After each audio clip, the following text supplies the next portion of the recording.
Oil prices recovering today, up about 18 cents a barrel after an historic losing streak.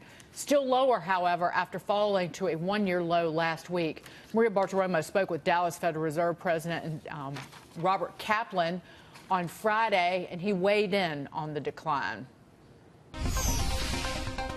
Is oil an indicator that it is indicating that the global economy is slowing down, or is it just telling us that we've got an oversupply situation? There is worry that maybe global demand, especially from emerging markets, will slow a bit. So this is why you're seeing the volatility. I would tell you from here, I still believe if you go out 3 to 5 years or over the next few years, we're probably in a fragile equilibrium supply-demand. You're going to see a lot of volatility like we've seen. But the fact of the matter is shale is going to need to grow prolifically to keep up with global demand. And there are limits to how fast shale can grow. So you still may see some price pressure to the upside. But this is why you've seen the short-term downdraft. Joining us now, former Shell Oil President John Hofmeister. Mr. Hofmeister, great to see you. Where do you think oil goes from here in the short run?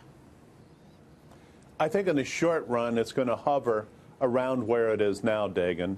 I think the waivers on the Iranian sanctions has had a big impact on the traders' mentality as to whether oil is, short or long. And I think there's plenty of oil out there.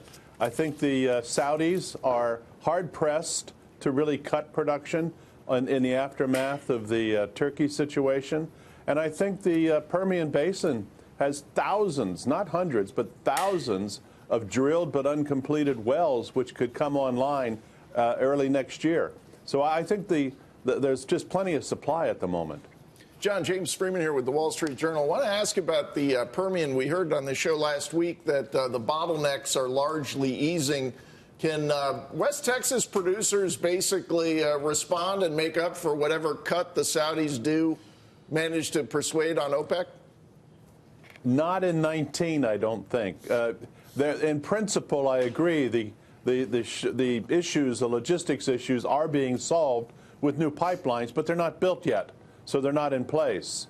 But in addition, there are labor shortages that have to be reckoned with, and a lot of people are just deferring opportunities in the oil patch for a variety of reasons, namely the insecurity that's always been there.